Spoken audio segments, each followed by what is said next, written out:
இதயம் wishes you a very happy new year.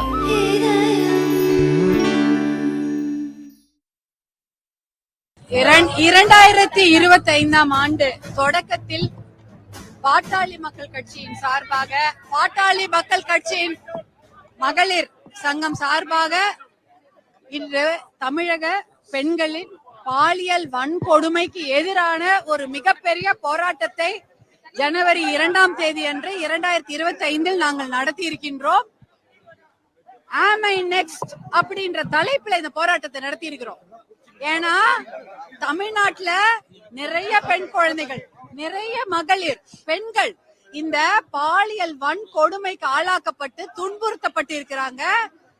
அப்படி இருக்கிற போது அந்த வரிசையில இதுலயும் யாராவது ஒரு பெண்ணு அவங்களா, அடுத்தது நாங்களா, அடுத்தது நாமா, அடுத்தது நீயா, அடுத்தது நானா அப்படின்ற கேள்வியோட எல்லா பெண்களும் முன் வந்து இந்த போராட்டத்தை நாங்கள் நடத்தி இருக்கிறோம்.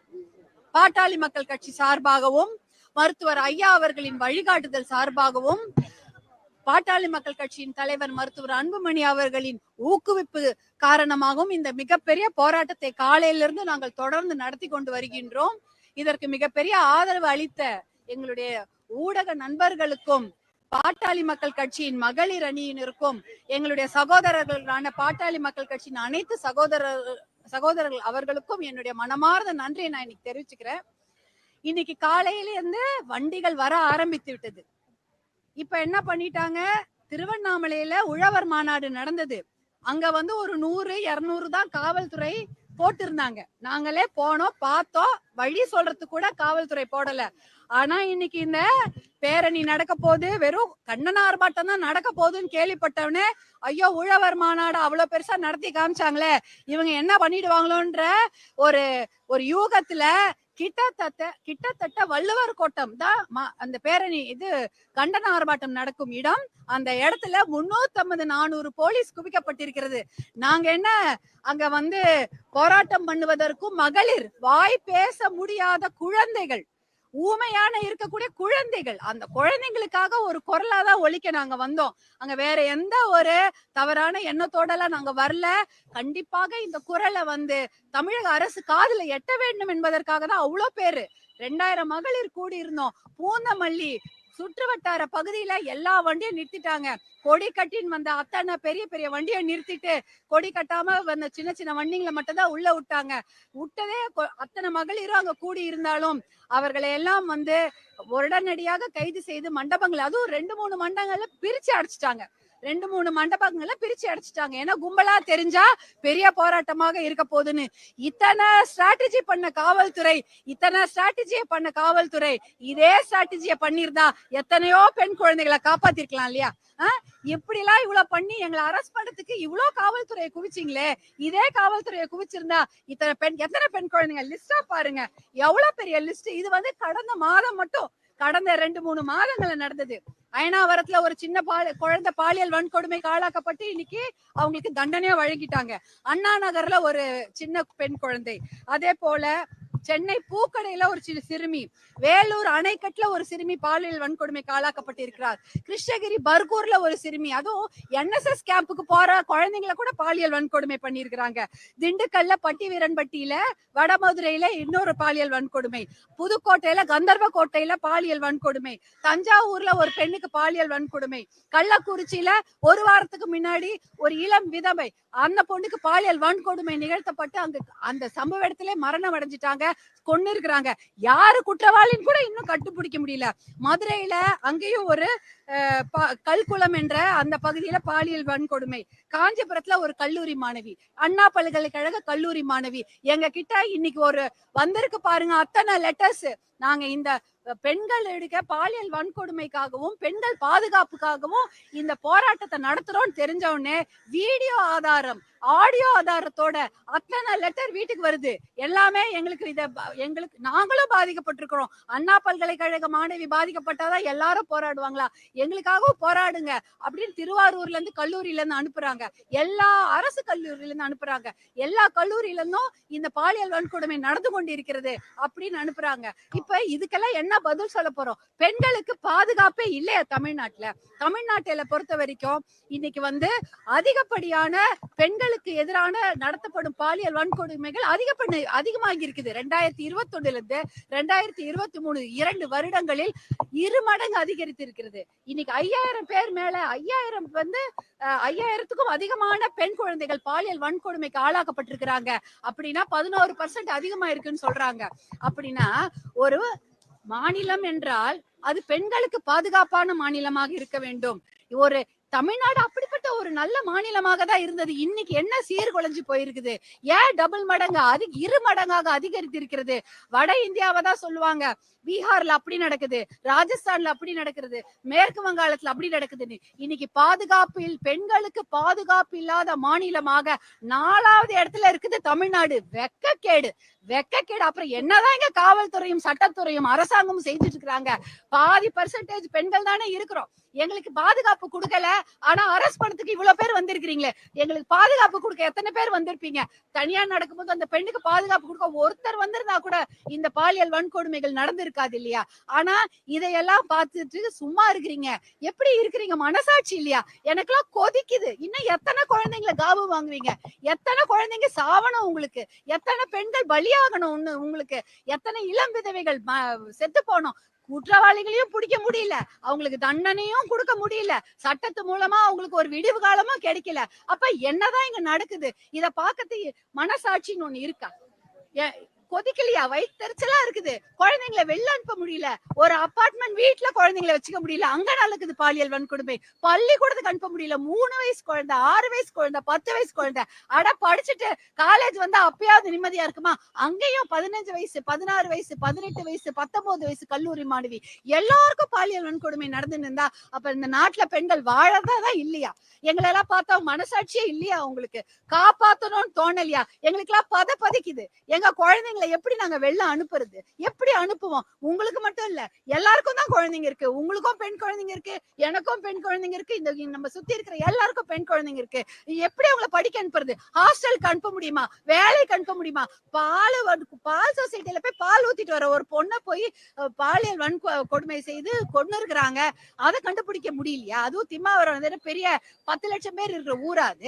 அதுல புதுசா யார் வந்தாலும் கண்டுபிடிச்சிருக்கலாம். புதுசா யாரா வந்தா கூட அந்த ஊர்ல தெரிஞ்சிருக்கும். இல்ல ஏற்கனவே இருந்த ஆளா இருந்தாலும் எப்படியாவது தெரிஞ்சிருக்கும். ஒரு வாரமாச்சு குற்றவாளிகளை கண்டுபிடிக்கிறதுக்கு யாருக்கும் மனசே இல்லையா? ஏன் இந்த மாதிரி பண்றாங்க? இப்பதான் இவ்வளவு பெரிய போராட்டம் நடந்த பிறகு, இத்தனை பேர் சண்டை போட்ட பிறகுதான் இன்னைக்கு அந்த ஞானசேகரன் என்ற ரிப்பீட்டட் அஃபெண்டர், ஹிஸ்டரி ஷீட்டர்னு சொல்லுவாங்க, மறுபடி குற்றம் செய்யக்கூடிய ஒரு மனநோயாளி அந்த ஆளு.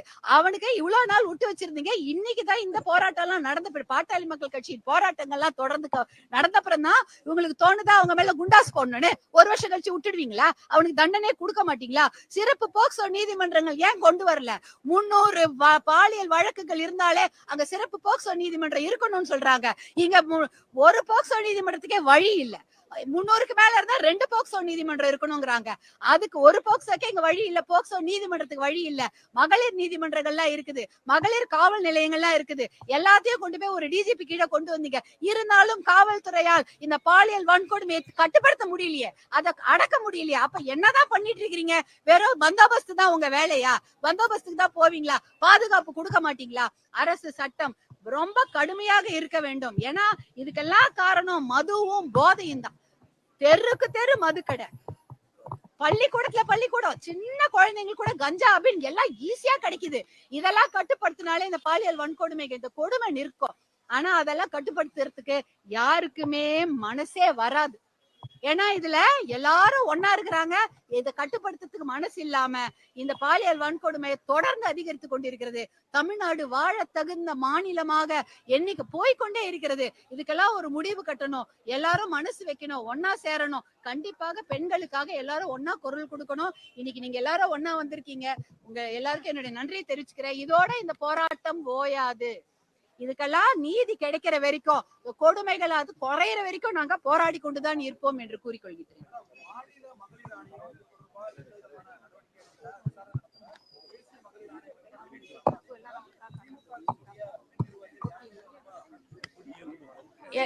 எல்லாருமே கண்டனம் தெரிவிக்கிறாங்க. கண்டனம் என்பது தெரிவிக்கிறாங்க. இருந்தாலும் நடவடிக்கை என்பது இருக்க வேண்டும். ஒரு பேசிட்டு விட்டுடக்கூடாது. ஆக்ஷன் இருக்கணும். ஆக்ஷன் இருந்தாதான் அதுக்கான ஒரு விளைவை நம்ம பார்க்க முடியும். அந்த ஆக்ஷனை வரவழைக்கிறதுக்கு தான் இன்னைக்கு இவ்வளவு பெரிய போராட்டம் நடத்திருக்கு.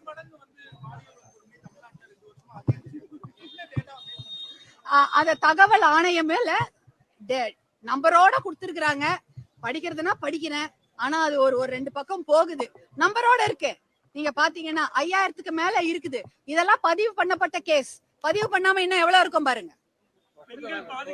பெண்கள் தொடர்பான போராட்டத்துக்கு காவல்துறை தொடர்ந்து அந்த அனுமதி மறுக்குது. பாமகவா இருக்கட்டும், பாஜக, அதிமுக இருக்குது. ஆனா மத்திய அரசு கண்டிச்சோ இல்ல அமித்ஷாவை கண்டிச்சோ நடக்கக்கூடிய போராட்டத்துக்கு காவல்துறை அனுமதி வழங்குது. எப்படி பாக்குறீங்க? காவல்துறை அவர்களுக்கு கொடுக்கப்பட்ட ஆணையை தான் அவங்க செய்து கொண்டிருக்கிறார்கள். அவ்வளவுதான். அதுக்கு மேல என்ன சொல்றது? ஆமா, கண்டிப்பாக திட்டமிட்டு தான் இது தடுக்கப்படுகிறது. இல்லைன்னா இந்த குழந்தைங்களுக்காக போராடுறதுக்கு எல்லாரும் சேர்ந்து போராடி இருக்கணும், ஆதரவு கொடுத்திருக்கணும். எல்லாரும் குழுமி அந்த வள்ளுவர் கோட்டத்துல நாங்க எல்லாம் அமைதியான முறையில வண்டியில குழுமி இருக்கிறோம். அந்த சமயம் அனுமதியை கொடுக்காம ஒரு அராஜக போக்குல எல்லாரையும் கொண்டு போய் வண்டியில ஏத்திட்டு அங்கங்க தடுத்து நிறுத்தி பண்றதெல்லாம் ஒரு மிகப்பெரிய சதி திட்டம் தான்.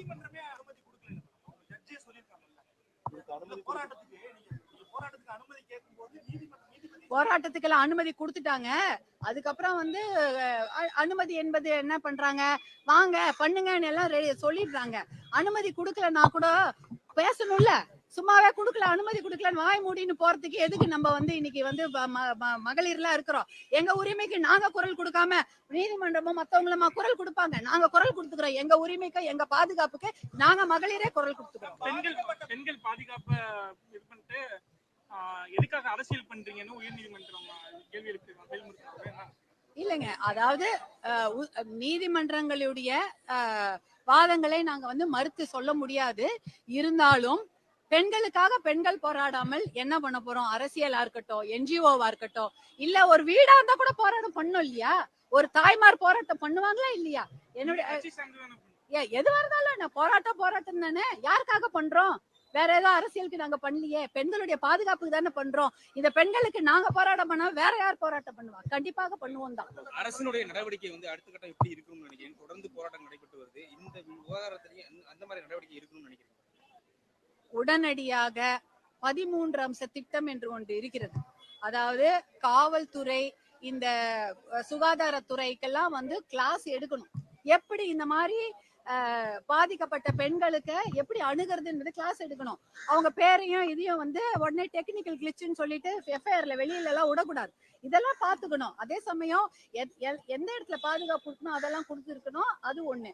அடுத்தது விரைவு நீதிமன்றங்கள், இந்த போக்சோ நீதிமன்றம் மாதிரி விரைவு நீதிமன்றங்கள் விரைவாக வாரத்துக்கு ஒரு கேஸ் எடுத்தான்னா வாரத்துக்கு ஒரு வாட்டியாவது அந்த கேஸை பத்தி விவாதிச்சு 3 மாதம் அல்லது 6 மாதத்திற்குள்ள கடுமையான தண்டனை வழங்கப்பட வேண்டும். இதையெல்லாம் செஞ்சாலே பயம் ஒரு அடடா நம்ம பண்ணிட்டு ஒரு 10 வருஷம் கழிச்சு வயது மூப்பிலே பாதி பேர் போயிடுறாங்க. அப்படி இருக்க கூடாது. அவங்க எப்ப தப்பு பண்ணாங்களோ உடனே அடுத்த 6 மாசத்துக்குள்ள அவங்களுக்கு தண்டனை கிடைச்சா அவங்க கண்டிப்பா அடுத்தது பயப்படுவாங்கல்ல. ஐயோ திருப்பி பண்ணா மாட்டிக்குவோம். இப்ப திருப்பி அஃபெண்ட் பண்ணிட்டு இருக்கிறாங்க. அவங்கள திருப்பி கொண்டு போய் ஒரு கல்லூரி வளாகத்துல எப்படி நம்ம அனுமதிக்கலாம்? அவங்க மேல பாலியல் குற்றச்சாட்டு இருக்கிறது, அவர்கள் மேல பெட்டி தெஃப்ட் இருக்குது, பெட்டி தெஃப்ட்னு சொல்றக்கூடிய குற்றச்சாட்டு இருக்கு. அப்படி இருக்கவங்கள கொண்டு போய் திருப்பி ஒரு கல்லூரி வளாகத்துல, மாணவிகள் இருக்கக்கூடிய வளாகத்திலயோ இந்த ஹாஸ்டல் போன்ற தங்கும் விடுதிகள்ல அருகில அவங்க அனுமதிக்கலாமா? இந்த மாதிரி ரிப்பீட்டடா குற்றம் செய்கிறவர்களை, அடிக்கடி குற்றம் செய்பவர்கள் எல்லாம் முதல்ல கண்டுபிடிச்சு முதல்ல அவங்களுக்கு உடனே தண்டனை வழங்க வேண்டும். ஒரு முறை தப்பு செஞ்சா கூட அவங்கள சும்மா விடக்கூடாது. அவங்களுக்கு கடுமையான தண்டனை வழங்க.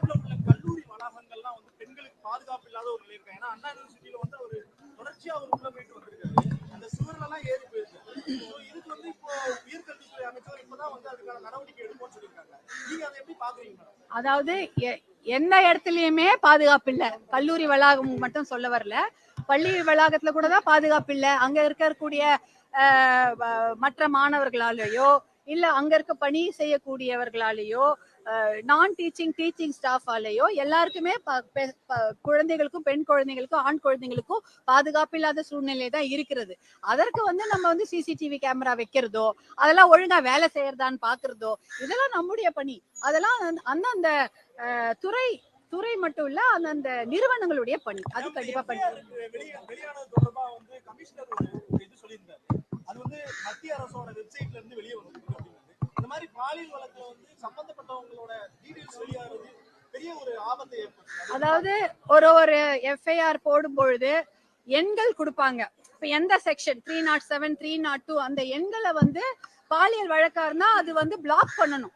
அதுதான் இது. இப்ப என்ன ஆயிடுச்சு, அந்த எண்கள் மாறினதுனால அது வந்து பிளாக் ஆகாம சாதாரண செக்ஷன் வந்து பிளாக் ஆயிடுச்சு, பாலியல் வழக்கான செக்ஷன் வந்து பிளாக் ஆகாம வெளில வந்துருச்சு. இது எவ்வளவு பெரிய தப்பு. இது முதல்ல சரி செஞ்சிருக்கும். முகுந்தன் அவர்கள் மாநில இளைஞரணி தலைவரா நியமிச்சிருக்காங்க. அதோட உங்களோட நிலைப்பாடு என்ன? உங்களோட நிலைப்பாடு என்னதுங்க? இந்த கேள்வி மகளிர் பிரச்சனை மட்டும் பேசும். உங்களோட நிலைப்பாடு நன்றி.